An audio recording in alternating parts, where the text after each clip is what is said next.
வணக்கங்க. நான் உங்கள் ஈஸ்வரன் பழனிக்குமார். இன்னைக்கு தமிழ் கதைக்களம் யூடியூப் சேனலில் நம்ம பார்க்க போகிற புத்தகம் எழுத்தாளர் எஸ் ராமகிருஷ்ணன் அவர்கள் எழுதிய துணை எழுத்து புத்தகத்தினுடைய முன்னுரை. 4ஆம் வகுப்பு படித்து கொண்டிருந்த போது முதல் முறையாக ஒரு உலக உருண்டையை பரிசாக கொடுத்தார்கள். நான் கேள்விப்பட்டிராத எத்தனையோ நகரங்கள், காடுகள், நதிகள் என அந்த உலக உருண்டையை சுற்றி சுற்றி பார்த்து கொண்டே இருந்தேன். உலகம் புதிய ரூபத்தில் அறிமுகமான நாள் அது. சரித்திர புத்தகங்களில் வாசித்திருந்த நகரங்கள் அந்த உருண்டையின் எந்த புள்ளியில் ஒளிந்திருக்கின்றன என்று தேடி கண்டுபிடிக்கும் விளையாட்டு பல நாட்கள் நீண்டது. இன்று வரை நான் பார்த்திராத செங்கடலையும், கிளிமஞ்சாரோ மலையையும், மிசிசிபி ஆற்றையும், நைல் நதியையும் விரல்களால் தடவி பார்த்தபடி இருந்தேன். அப்போது இரவெல்லாம் யோசித்து கொண்டே இருப்பேன். என் வீட்டின் முன்னால் ஆழமாக தோண்டிக் கொண்டே போனால் மறுபக்கம் எந்த நாடு வந்து சேரும்?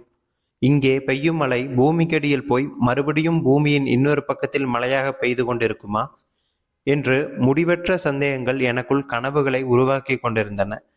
கனவுகளில் போய் வந்த தேசமும் சந்தித்த மனிதர்களும் எங்கேதான் இருக்கிறார்கள்?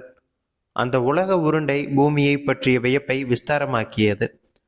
வரைபடத்தில் இருக்கும் ஊர்களையெல்லாம் எப்படியும் பார்த்துவிட வேண்டும் என்ற ஆசை அன்றுதான் துவங்கியது.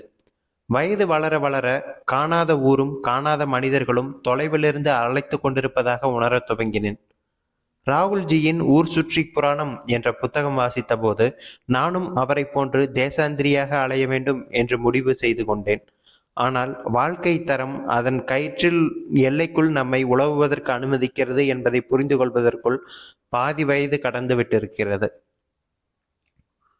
உலகத்தை பார்ப்பதற்கு துவக்கமாய் இருக்கட்டுமே என்று அருகாமையில் உள்ள ஊர்கள், நகரங்கள், குகைகள், இடிபாடுகள், கானகங்கள் என திசையில்லாமல் சுற்றி அலைந்து கொண்டிருந்தேன். உடம்பில் பச்சை குத்தியது போல அந்த ஊர்களின் நினைவுகள், சந்தித்த மனிதர்கள் அழியாமல் பதிந்து போயிருக்கிறார்கள். முகம் தெரியாத மனிதர்களுடன் தான் வாழ்வின் பாதையை கடந்திருக்கிறேன். அவர்கள் என்னிடம் ஏதோ ஒன்று இருப்பதாக நம்பி பணமும் சாப்பாடும் தங்குவதற்கு இடமும் தந்து ஓரிடம் விட்டு மற்றோரிடம் கடந்து போகவும் உதவியிருக்கிறார்கள். படிப்பதற்கான புத்தகம், 1-2 ஆடைகள், இவற்றோடு சாலையோரங்களிலும் ரயில் நிலையங்களும் தங்கியபடி கழிந்த நாட்கள் மனதின் அடியாளத்தில் மின்மினிகள் போல மெல்லிய வெளிச்சமட்டபடி இருக்கின்றன. பயணத்தில் சந்தித்த ஒரு சிறு நிகழ்வு பற்றி நண்பர் தேவதச்சனிடம் பேசிக் கொண்டிருந்த போது அவர் இது போன்ற சிறு குறிப்புகளை தனியாக எழுதலாமே என்று சொன்னார். தொலையினத்தின் துவக்க புள்ளி அப்போதுதான் உருவானது. அப்போது நான் இந்தியா முழுவதும் பயணம் செய்த வேறு வேறு நகரங்கள், இடங்கள், பார்த்த காட்சிகள் பற்றி எழுதலாம் என்றே மனதில் இருந்தது. ஆனால் அதை வழக்கமான கட்டுரையைப் போலவோ நினைவு குறிப்பாகவோ மட்டும் எழுதுவதில் விருப்பமில்லாமல் இருந்தது. தலையறுபட்டு போன குழந்தையின் விளையாட்டு பொம்மையை ஒரு நாள் பார்த்தபோதுதான் குழந்தையிலிருந்து எவ்வளவு தூரம் பயணம் செய்து வந்துவிட்டேன் என்பது புரிந்தது. பயணம் என்பது நகரங்களை, இயற்கையை காண்பது மட்டுமல்ல, வாழ்வின் இயக்கமே பயணம்தான் என்று அந்த பொம்மை காட்சி என்னை உணரச் செய்தது.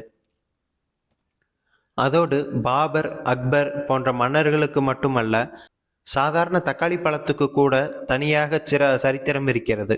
அதுவும் கடந்த காலம், நிகழ்காலம், எதிர்காலம் என்று 3 காலங்களுக்குள் பயணம் செய்து கொண்டிருக்கிறது என்பதை புரிய வைத்தது. ஒவ்வொரு மனிதனும் கண்ணுக்கு புலப்படாத ஒரு சிறகை கொண்டிருக்கிறான். அது அவனை ஒரு வயதிலிருந்து இன்னொரு வயதுக்கு மெதுவாக கொண்டு செல்கிறது. துக்கத்திலிருந்து சந்தோஷத்துக்கும், அறியாமையிலிருந்து விழிப்புக்கும், அறிந்ததிலிருந்து ஞானத்துக்கும் என அதன் சிறகுகள் அசைந்தபடிதான் இருக்கின்றன. ஜென் கவிதை ஒன்றில் மலைகள் நீந்தி கொண்டிருக்கின்றன, ஆறு சலனமற்று இருக்கிறது என்று ஒரு வரி இருக்கிறது. அதுதான் வாழ்வின் அரூபமான பயணம். துணையெழுத்தின் வழியாக என் வாழ்வை நானே அவிழ்த்து பார்த்து கொண்டேன். வாழ்வின் கசப்பும் தித்திப்பும் நாக்கில் மறுமுறையும் தோன்றி மறைந்தது. யார் யாரெல்லாம் எனக்குள் ஒளிந்திருக்கிறார்கள் என்று நினைக்கையில் ஆச்சரியமாய் இருக்கிறது. நண்பர்களே, வரும் பதிவில் துணையெழுத்தின் ஒவ்வொரு பகுதியாக காண்போம். நன்றி.